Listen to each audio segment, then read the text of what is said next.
Assalamualaikum warahmatullahi wabarakatuh. Bagaimana kabarnya? Tetap jaga kesehatan ya, karena kita masih di tengah-tengah kondisi pandemi COVID-19. Nah, berhubungan dengan pandemi saat ini, materi kali ini kita akan membahas tentang sistem imun atau imunitas. Kenapa? Kenapa berhubungan dengan pandemi saat ini? Nah, dapat diketahui bahwa pandemi saat ini disebabkan oleh salah satu virus, yaitu virus COVID-19 atau virus corona. Nah, agar kita terhindar dari virus COVID-19 ini, salah satu caranya kita dianjurkan untuk meningkatkan daya tahan tubuh kita atau sistem imunitas kita. Nah, sebelumnya lebih baik kita ketahui dulu, apa sih itu sistem imun, apa sih imunitas, fungsi, pembagian sistem imun, dan juga sel-sel yang terlibat di dalam sistem imun atau imunitas tersebut. Simak sama-sama materi kali ini tentang sistem imun atau imunitas. Nah, sebelum kita mengetahui tentang pengertian sistem imun, terlebih dahulu kita mengetahui apa sih itu imun atau apa sih itu imunitas. Nah, imun dan imunitas itu biasanya disebut juga dengan daya tahan tubuh atau kekebalan tubuh. Imunitas merupakan resistensi atau perlindungan diri dari penyakit yang disebabkan oleh patogen. Nah, sistem yang terlibat di dalam tubuh dengan imunitas disebut dengan sistem imun. Lalu sistem imun itu apa ya? Nah, sistem imun ini merupakan sistem pertahanan dalam tubuh yang meliputi dari sel atau jaringan yang digunakan untuk melindungi tubuh dari infeksi penyakit yang disebabkan oleh patogen. Kemudian, patogen itu apa sih? Nah, patogen adalah agen penginfeksi yang dapat menyebabkan penyakit. Nah, patogen ini bisa berupa virus, bakteri, protista, jamur, dan agen-agen penginfeksi lainnya. Selanjutnya, jika agen-agen tersebut masuk ke dalam tubuh kita, dia disebut dengan antigen. Nah, teman-teman, dapat kita ketahui juga bahwa antigen itu adalah molekul-molekul asing yang dapat dikenali oleh sistem imun di dalam tubuh kita. Kemudian, sistem imun akan membentuk antibodi untuk melawan antigen-antigen tersebut. Lalu teman-teman, kita ketahui juga bahwa antibodi ini adalah protein spesifik yang dihasilkan oleh sistem imun untuk melawan antigen yang sudah masuk tadi. Kemudian lanjut ke pembahasan berikutnya, yaitu fungsi sistem imun. Sama halnya dengan pasukan tentara yang menjaga kedaulatan negara dari berbagai ancaman, begitu pula dengan imunitas. Imunitas berfungsi untuk menjaga sel-sel inang dari infeksi patogen yang dapat menyebabkan kerusakan bahkan kematian. Sel inang yang dimaksud adalah sel yang diserang oleh patogen. Selanjutnya, pengelompokan imunitas. Berdasarkan cara mempertahankan diri, imunitas dibagi menjadi dua, yaitu imunitas bawaan dan imunitas adaptif.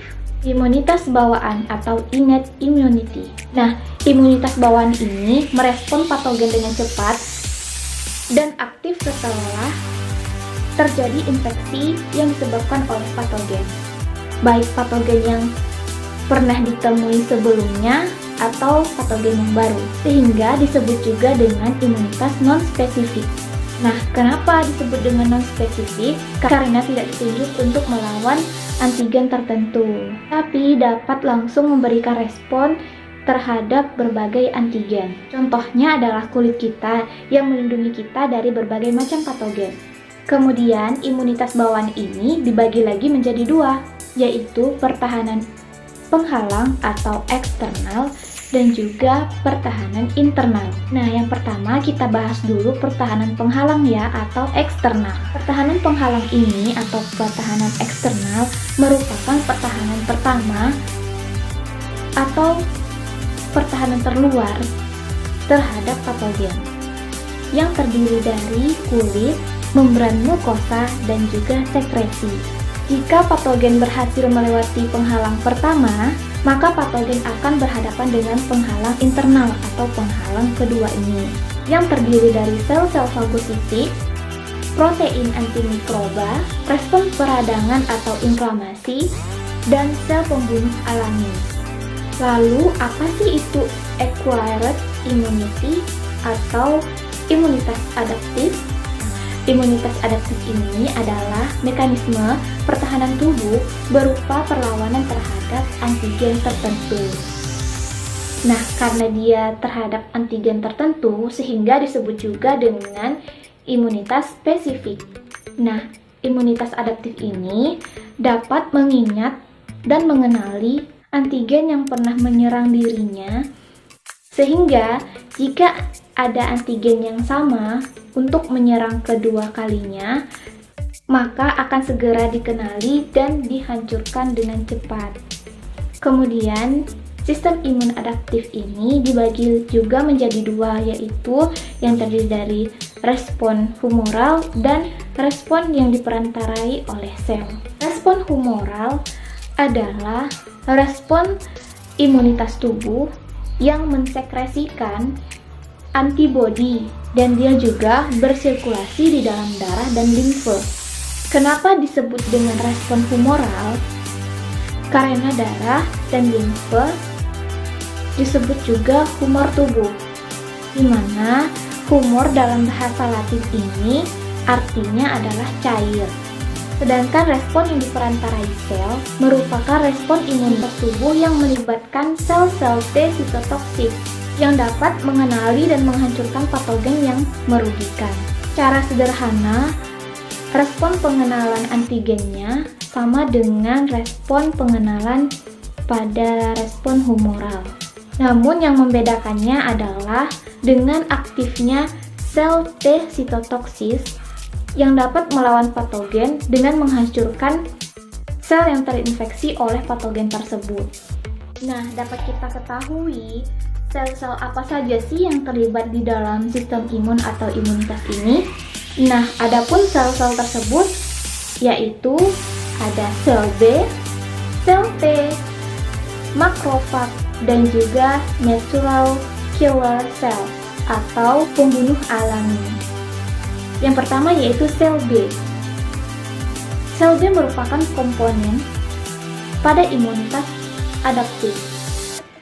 Sel B adalah salah satu tipe sel darah putih atau leukosit yang disebut juga dengan limfosit B dan berperan penting dalam respon imunitas humoral. Awalnya limfosit B ini berasal dari sel-sel punca yang ada di dalam sumsum tulang.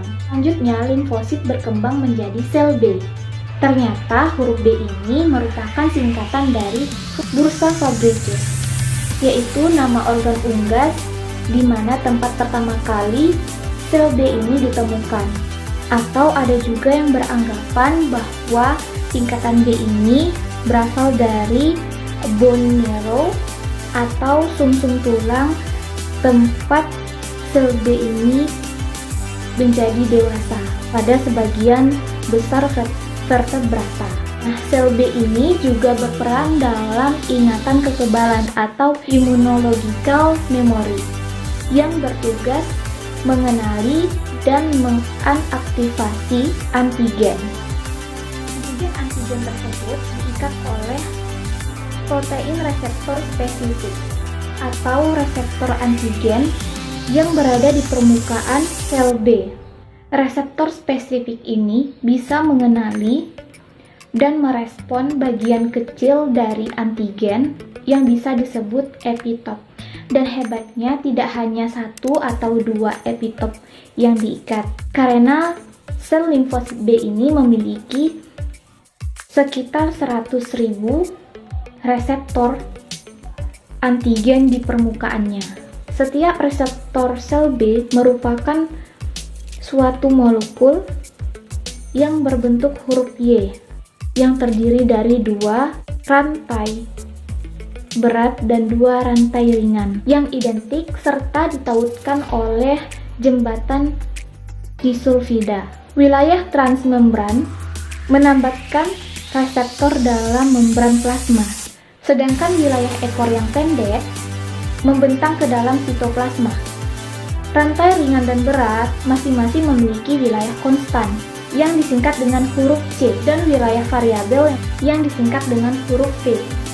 Wilayah V dari reseptor sangat bervariasi di setiap sel.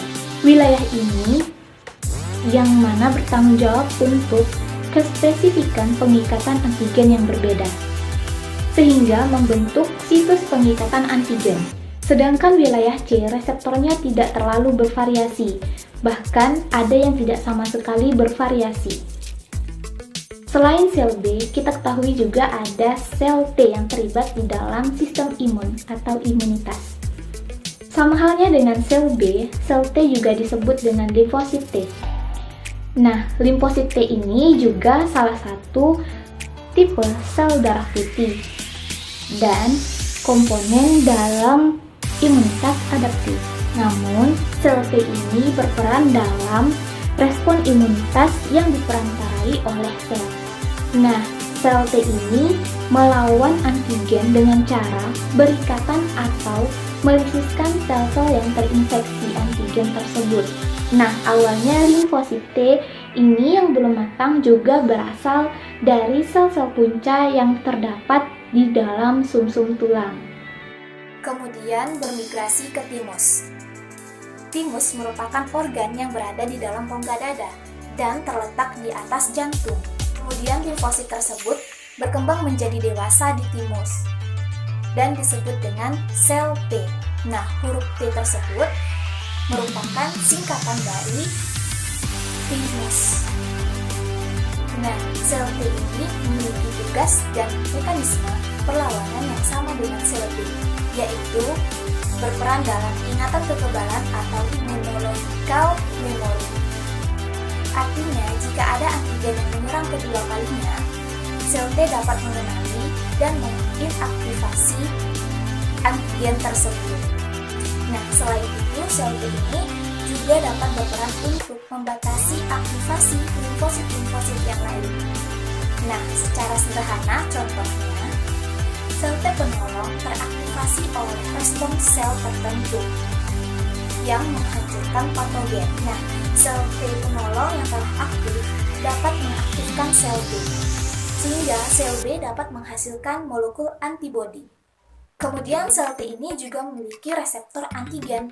Setiap reseptor sel T untuk antigen, yang mana terdiri dari satu rantai alfa dan satu rantai beta yang ditautkan dengan jembatan disulfida. Nah, di dekat dasar reseptor, sel T memiliki wilayah transmembran yang menancapkan molekul ke dalam membran plasma sel. Nah, pada ujung luar molekul terdapat wilayah alfa dan beta. Nah, pada ujung luar molekul terdapat wilayah variabel alfa dan beta, yang mana membentuk situs suatu pengikat antigen tunggal. Nah, sebagian wilayah konstan terdapat di bagian lain molekul. Nah, jadi kurang lebih reseptor sel T memiliki kesamaan dengan reseptor sel B. Nah, selain sel B, sel T kita juga akan mengetahui yaitu makrofag. Makrofag atau disebut juga pemakan besar merupakan sel fagositik atau sel imunitas yang memfagositosis molekul asing yang menginfeksi tubuh. Makrofag ini bermigrasi ke seluruh tubuh, sementara yang lain menetap secara permanen di berbagai organ dan jaringan. Nah, makrofag ini juga terdapat di dalam limfa, nodus limfe, dan jaringan-jaringan yang lainnya. Nah, mikroba yang ada di dalam darah akan terjebak di dalam limfa. Sementara, mikroba yang terdapat di dalam cairan interstital mengalir ke dalam pembuluh limfatik di dalam nodus limfe. Kemudian, mikroba tadi yang terperangkap di dalam limfa atau nodus limfa akan bertemu dan kemudian akan dimakan oleh si makrofag tersebut. Kemudian yang terakhir, sel-sel yang berperan di dalam imunitas yaitu sel pembunuh alami atau natural killer cell atau disingkat dengan NK. Sel NK ini membantu untuk mengenali dan melenyapkan sel-sel yang terinfeksi oleh penyakit tertentu pada vertebrata. Nah, semua sel yang ada di dalam tubuh normalnya memiliki protein yang disebut dengan MHCK1 atau MHC kelas 1 pada permukaannya, kecuali pada sel darah merah. Nah, teman-teman, sel-sel yang telah terinfeksi terkadang berhenti memproduksi MHC ini. Nah, sel-sel NK yang menguasai tubuh akan menempel pada sel-sel yang telah terinfeksi tersebut dan kemudian melepaskan zat-zat kimia yang dapat mematikan sel, sehingga dapat menghambat penyebaran virus atau kanker agar tidak melakukan pembelahan sel dan menginfeksi lebih jauh. Nah, gimana nih? Sekarang sudah tahu kan tentang sel-sel apa saja yang membantu menjaga imunitas kita? Tadi juga sudah dibahas tentang pengertian imunitas, fungsi, dan juga pembagian imunitas tersebut. Sekian pembahasan materi imunitas pada kesempatan kali ini. Tetap jaga kesehatan kalian dengan patuhi protokol kesehatan. Saya akhiri. Wassalamualaikum warahmatullahi wabarakatuh.